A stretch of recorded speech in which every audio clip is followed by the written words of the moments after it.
when we kind of take a really hard look at the numbers around violence against women and girls, and as I say, that's massively underreported. And when we think about that then in the context of policing, that's 20% of all recorded crime, £6 billion worth of investment last year in AI in the UK. So redirecting some of that into this issue would be fantastic, and supporting companies who are doing that.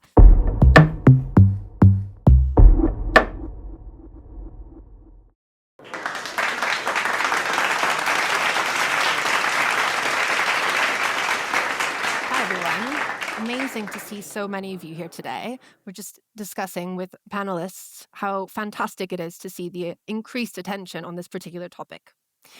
My name is Lou. I'm Director of Advisory Services here at Plexal, where I lead our teams helping clients to better understand, adopt, and experiment with emerging technologies. And like many of you in this room, I suspect, I have friends, and I know that I myself too, have everyday behaviors that are guided by our perceptions of risk. I know of friends who take different routes home, who call each other when they're on their way home, who think about navigating the fears of how their personal images might be used in ways that they never intended them to be used. I have a close personal friend who any time that she gets into a taxi has an automated ping that goes to me to let me know she's in the ride, another one that pings me to tell me that she's out of the car. I share these kind of personal examples because I think that really roots us in why ending violence against women and girls is not just about criminal data or policy frameworks. It's really about the issues that are shaping individual choices, how people move through everyday lives, society, how they feel, how they make those decisions. It's about lived experience. And so in that sense, it's often hidden. And we know for a fact that it's underreported. Ending violence against women and girls is a huge priority here in the UK today, a growing interest, and in particular, a major theme of the UK's Home Office. Increasingly, this has been coordinated through the Accelerated Capability Environment, or ACE, which some of you may be familiar with. They're a cross-government innovation function or capability that's funded by the Home Office, but is delivered in partnership with PA Consulting and Plexal. And it's through that work that we have been, as Plexal, more and more involved in ending violence against women and girls. ACE is increasingly looking to modernize approaches, bring in AI to fight against violence against women and girls. Many of our Home Office, PA, and also Transport for London partners are here today. Plexal has supported Transport for London also in thinking about how they can end violence against women and girls in buses. And I know some of those partners are here today. So if you wouldn't mind giving a wave or standing up, then I'm sure that the audience would love to continue the conversation with you all after the session. Couple of waves there. So find people afterwards.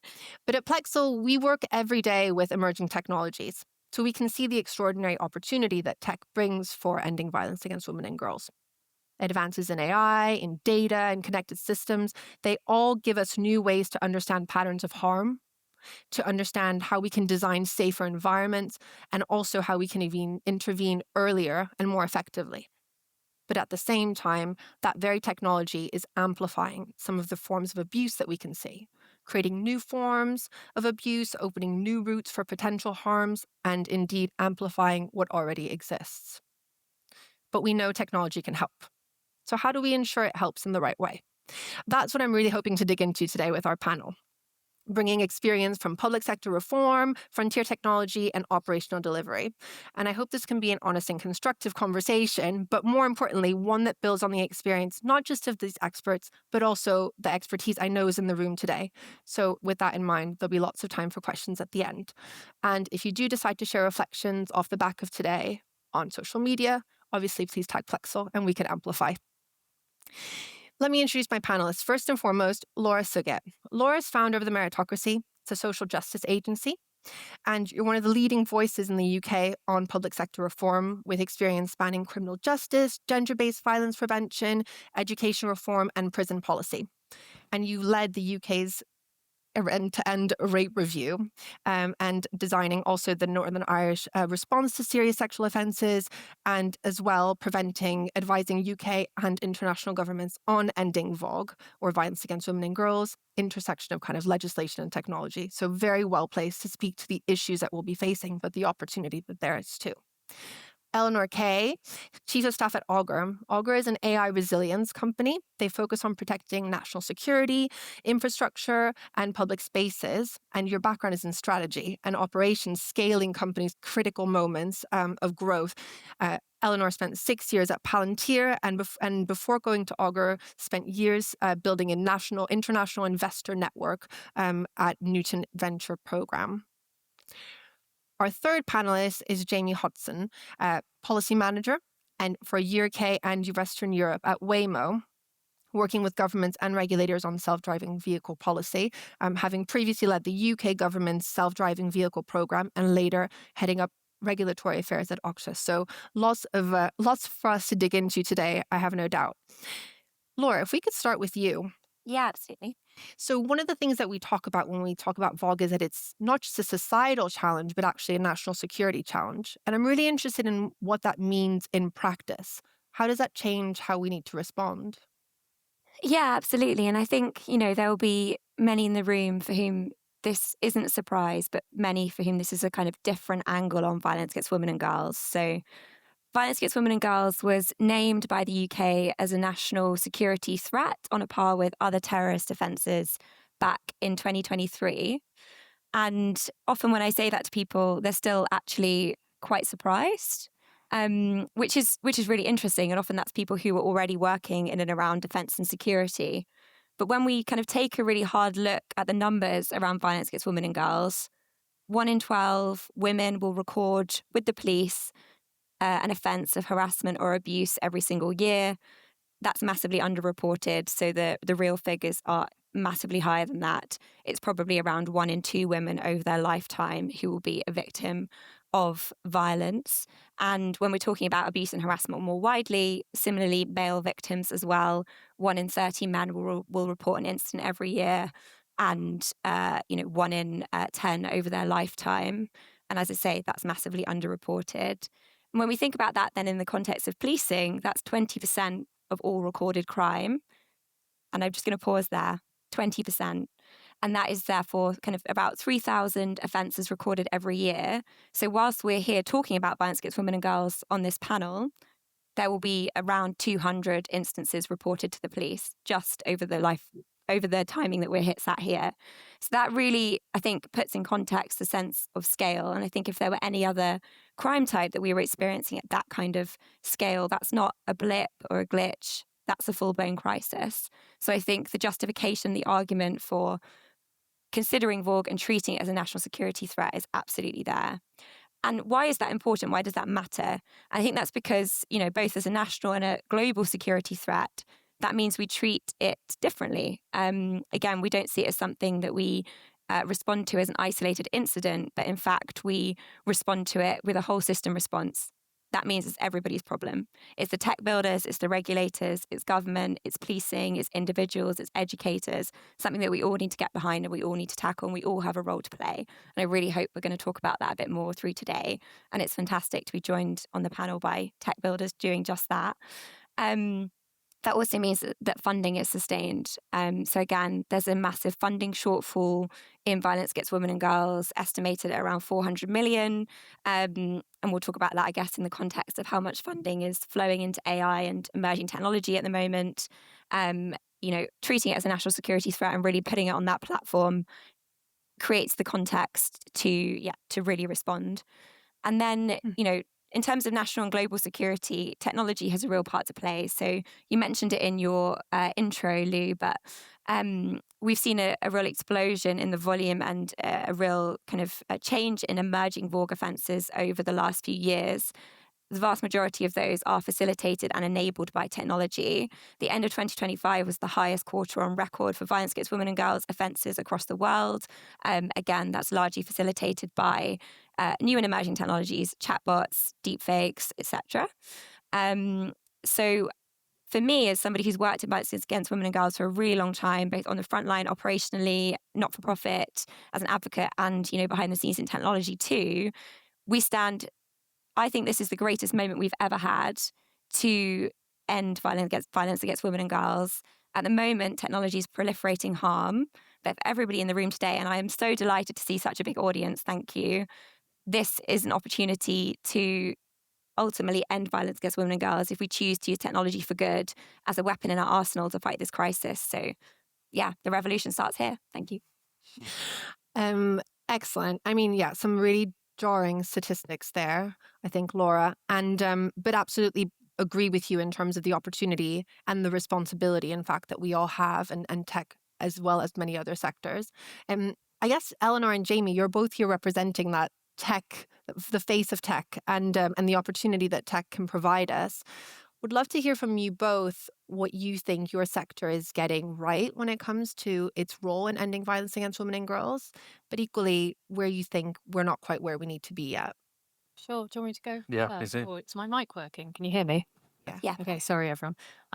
Thanks so much for having us today. So I probably should explain what Augur does first, because that might give us a little bit of context. So Augur exists to protect people where you travel, you live, you work, and you gather.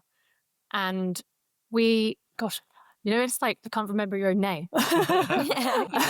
And do you know what's important to Augur is just making sure that as you move through society that you feel safe. And what that looks like means in this particular context is that we believe that tech can provide a practical supporting role when deployed responsibly. Mm-hmm. And that means transforming, in our circumstance, existing CCTV infrastructure into sensor intelligence. And that's identifying serious threats, either covert or subtle, deploying those incident reports straight to operators on the ground who can then make the decision. And I think I just want to say it's really important for us that humans are kept in the loop on this and that AI is not autonomous. And that and that afterwards, post-incident investigations are thorough and are they then used to make convictions. And as Laura said, there are some horrific stats out there. 4,500 reports on the TfL network were made last year, and only 3% of those went to court. And we're hoping at Augur to actually transform those figures and make sure that not only incidents are reported and convictions are made, but that incidents that wouldn't normally be reported are caught. And yes, when we think about what tech's doing well, there are companies like ours doing tech for good who are trying to address the real societal issues that are so important right now. And what are we not doing right now? Well, I'd like to think that we are doing things right. We're being really transparent about what we're building. Mm-hmm. We are working on the ground with the operators. We deploy a forward deployed model where we have our engineers working with the operators on the ground. We understand the real issues. And then we are also really thinking hard about how we collect data. Is that data necessary for us to do our job? And if it's not, and we're also thinking very hard about governance and compliance. So that means being GDPR compliant. That means working within governmental frameworks. And also, we do not use facial recognition. And we could talk a little bit about the tech a little bit later, but we use behavior modeling to be able to detect specific behaviors that can lead to incidents that we're trying to prevent. Thank you, Eleanor. And I know we'll dig into data in just a little bit. So we'd love to hear more about how Augur is designing that kind of data governance and data safety piece. Jamie. Yeah, sure. What are we doing right? What are we doing wrong? Yeah. I mean, to give a quick intro to Waymo. So we're an autonomous ride-hailing company. We both develop the technology and we also operate the service itself. We're obviously based in the US predominantly at the moment. We've been operating fully driverless services for roughly 5 years now, just over 5 years. And today we're operating around 11 cities in the US, serving over half a million trips per week. And roughly we've driven about 170 million miles driverless. So we've got a huge amount of experience in the US from doing this and both running the service, but also developing the technology. And you may have seen that we've announced plans to launch in London by the end of the year. So we're really excited about bringing that service to the UK. And I think on your question in particular, Lou, so I used to work in government. I think what turned people off about self-driving vehicles historically and still today is this fixation on the technology in the car. The car is cool, definitely the technology is exciting, but particularly for Waymo, we run the service, and there's more to the service than just running cool tech. There's making sure that your passengers are safe, and that they are having just a good service in general. And so I think what maybe the industry is moving towards, what we're starting to do right now is moving beyond the technology and starting to think more about, okay, we have a duty to our riders, to our passengers. We need to ensure that they feel safe, in as much as they're having a good customer experience. And that's really important for making the technology a success, whether we're deploying in the US or deploying elsewhere.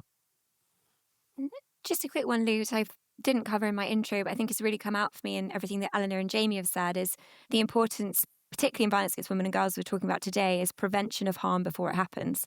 So in both of these examples, with Augur and the work of Waymo in violence against women and girls, it's about not only do we help people to feel safe, how do we reduce harm through technology and ultimately prevent harm in the way that's going to be the only route to kind of take us out of a violence against women and girls crisis. Yeah, I think that's exactly it, Laura, is how do we design systems that are safe by design? And I think that's what I'd love to dig into a little bit with you, Jamie, is in terms of Waymo, it feels like has had that safety by design principle from the get-go. Can you tell us about that, especially as autonomy is increasing? So these are driverless vehicles, there's nobody else in the car, and yet it could mean that the safety of women is increased. It could also mean that the safety of women is decreased. How are you thinking about that as a design principle? Yeah, sure. So there's obviously two parts of safety here. One is the safety of the vehicles and how they're driving around. That's obviously fundamental to what we're doing. And you may have seen we've published lots of research and our safety stats around this. That we have a methodology, a safety framework methodology, if you like, which is comprised of 12 separate pillars. And one of those pillars relates to vulnerable road users. One relates to avoiding collisions. And I think the point there is that safe by design, again, there's been a historic focus very much on the vehicle. Is the vehicle safe? And that potentially misleads on the amount of work that's required in the background by the organization developing the technology to make sure that they are implementing a process, systems, whatever, to ensure that vehicle is operating safely. And I think, the safety data that we've seen out of the US is starting to show that. We have a very high performance in terms of avoiding collisions, particularly for vulnerable road users. Often people will say to me, US roads are far less safe than the UK, and that's true. But if you look at a city like London, I believe around 80% of killed and seriously injured are still vulnerable road users, so pedestrians, cyclists. And that's an area we perform very well in. If you look at the sort of top reasons why vulnerable road users are coming to harm, it's things like speeding. Well, Waymo's always obey the speed limit. It's junctions. We have a 25-fold improvement in safety at junctions. And it's also just not looking. And our vehicles have 360 degrees of vision, roughly 49 sensors. They can't fail to look. And so on that sense of safety, that's how we're designing that safe system. But obviously, as I said, there's more than just the vehicle, there's the service. And how do we ensure that women feel safe in our services in as much as anyone else? And there's multiple ways of doing this. One of them is really to do with the app itself. So one of the features we have is something called minimize walking. And essentially what that means is that rather than you having to go to the vehicle, whereas you might want to hail it from somewhere that you feel safer, there might be better lighting, for example. You don't want to have to walk several blocks, as they would say in the US, to pick up the vehicle. You want the vehicle to come to you. You might need to wait a little longer, but you can select in the app for that feature. So the vehicle will come exactly to you, so that you can feel safe getting into it and not having to walk. But also, although there's no one in the vehicle, a driver, we do have rider support function. So you can call rider support from inside the vehicle, whether using the screen in between the two seats, or indeed just on the app. And essentially, you can speak to someone directly and say, look, I'm not feeling safe, or I'd like some information. So yes, there's no one in the vehicle, but there's still a human in the loop who you can reach out to. And importantly, that person has absolutely nothing to do with the vehicle's performance. Their sole role is about helping you as a customer, you as a rider, for whatever need you have.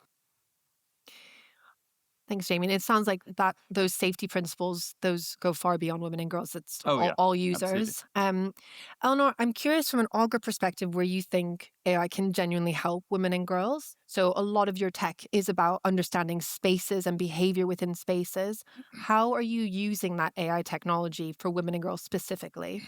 Yeah, that's really good. So at the moment, we're focusing on the transport networks. And as we know, there are lots and lots of cameras on the transport networks. Let's use the TfL network as an example. You can't walk around the platform without seeing the cameras. They're everywhere. And what we're looking at is making the existing infrastructure intelligent. And at the moment, CCTV is almost always used entirely after the fact. You can imagine if you're an operator on the ground, there's a lot of screens in front of you that you're trying to see all the footage, see what's happening. And what Augur is doing is detecting the incidents.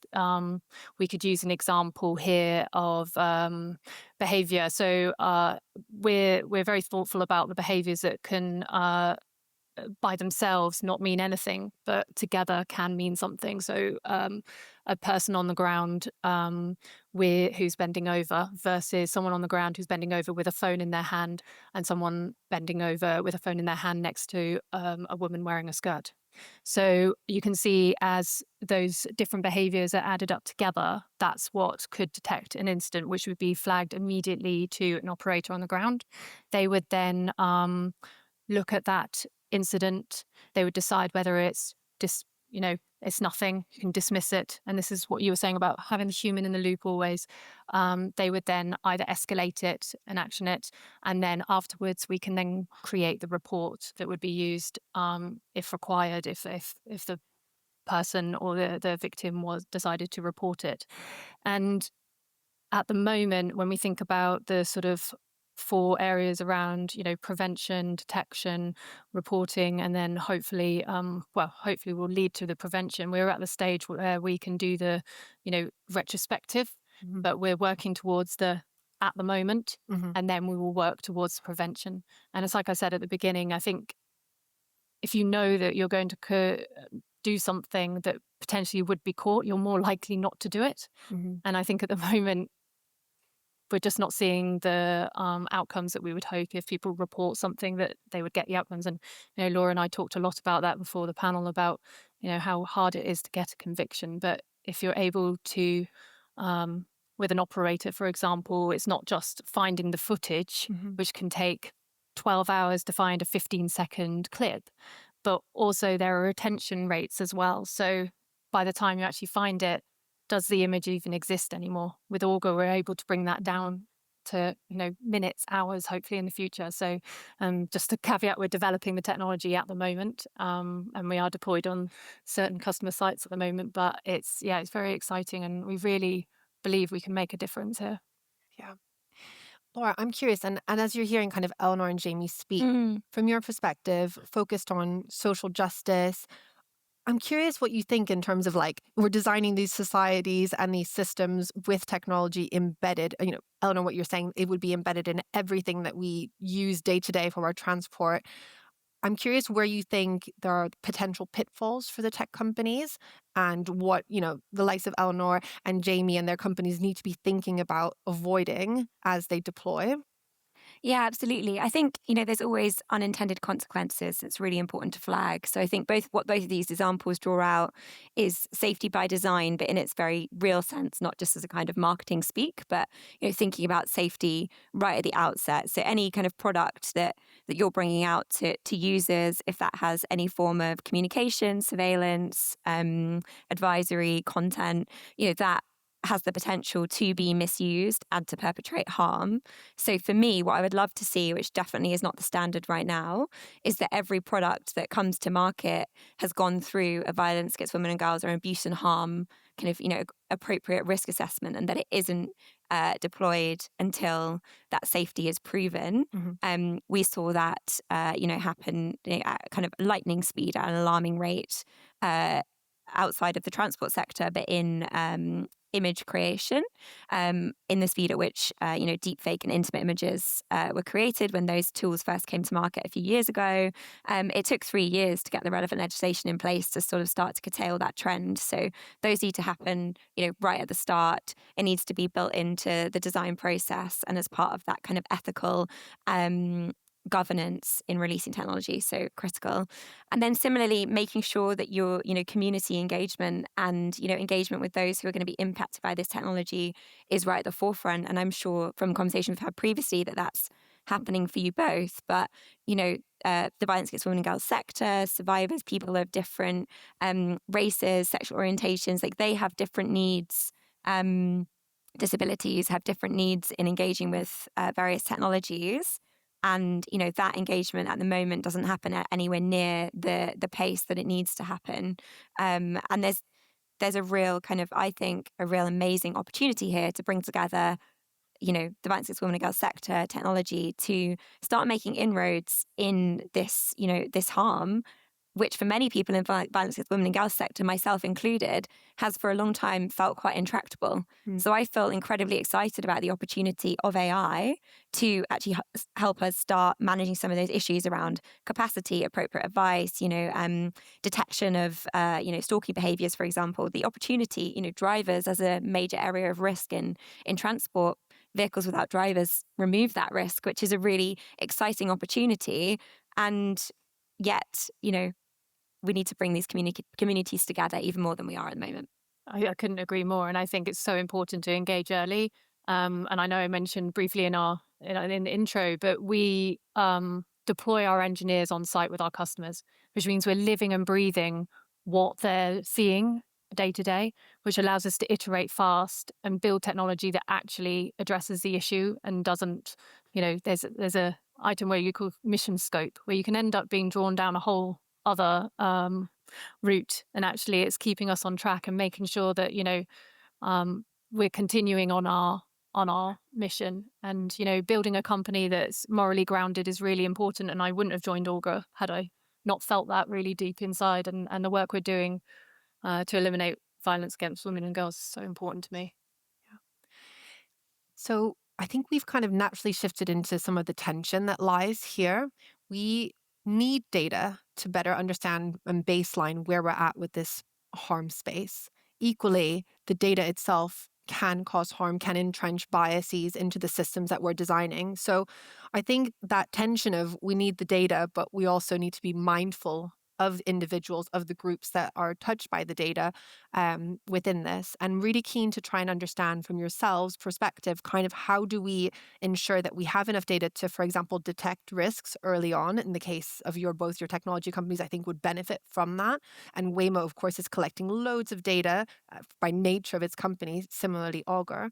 So I'm really curious in terms of how do we build a system that has good enough data such that we know where we're at, equally isn't intrusive to those that are most vulnerable within that system. Yeah, shall I kick us off? I think this, you've named the tension, Lou, in that, any data is essentially, particularly around violence against women and girls or location, is potentially a source of risk to an individual and at a societal level, either in giving a perpetrator an opportunity to target a particular individual again, or kind of repeating and re-traumatizing abuse by, actually that data kind of remaining in existence, not being destroyed if it relates to an incident, taking the agency away from that victim and survivor because that data is then kind of repeated and used again. And also in kind of, if that falls into the wrong hands, giving those who wish to perpetrate harm insight into how harm is being detected, and then you kind of back in the loop of needing to try and stop them and get around it again. So it's something that requires that, kind of data governance for me is at the heart of all of this. There's no kind of single answer, but again, come back to safety by design and engagement. So thinking really carefully about how that data can be used and misused. But putting myself out on the line here, I'm a real advocate for the data still being used as far as possible, because for me, until we know the truth of what we're facing, we can't tackle it. And I think for a long time, we've actually been, removing personally identifying information is really critical. And I think once we can anonymize data, and I know that Augur and Waymo are both looking in that arena, once we're able to anonymize, I think it's something we should be engaging with and using, because unless we have the truth in front of us, we won't be able to tackle the harm. Absolutely. Yeah. Do you want to go? Yeah, I mean, it's just obviously, the kind of handling of data is super important. And I think it's very easy to lose trust in the AV industry, obviously. We've seen in other examples of trust being lost, and that's largely through a lack of transparency. And something that's really important to Waymo is our transparent approach, largely to safety data. So you can see online our safety impact hub that gives you that kind of breakdown of how safely we're performing, but also in terms of the data collected by the vehicles for the purposes of driving safely or people inside the vehicle.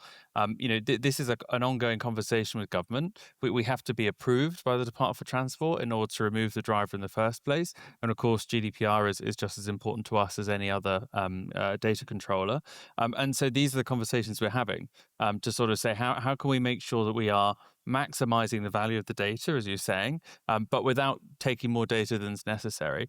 And kind of alongside that really is this importance of engaging with the community. Again, as you were saying before, Laura, that this is why Waymo partners with groups like Women in Transport and similar organizations in the US to understand, as a woman using our service, if this data were collected, how would you feel about that?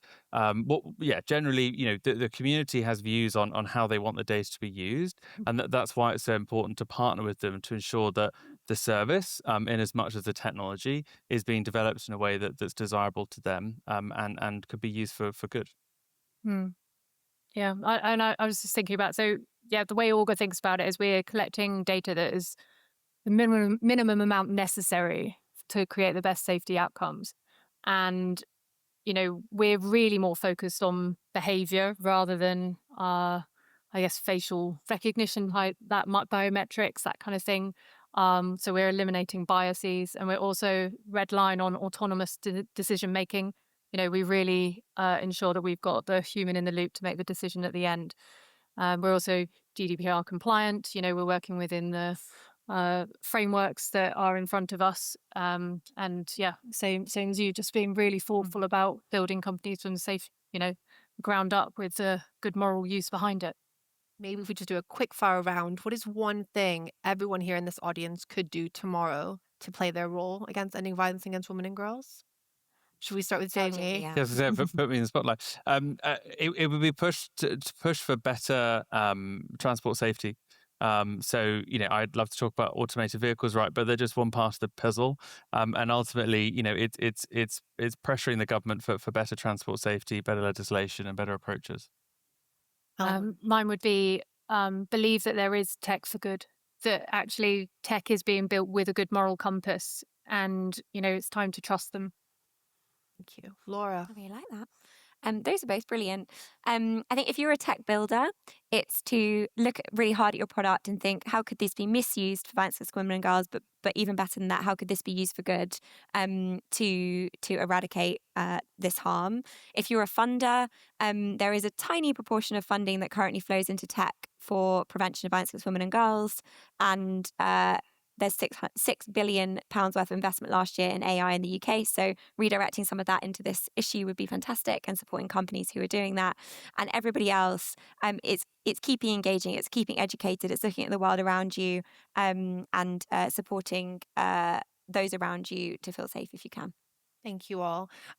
We've come to time, but I can see that the conversation is really only just starting. So I do invite those who are interested in sticking around for a moment to perhaps not at the back of this area, but maybe towards kind of the entrance. If you want to ask our panelists some questions, I've just offered some of you more of your time. I hope that's okay. I know many will want to continue the conversation on this particular topic. In the meantime, the program continues here. And so with that, we'll hand back over to our host.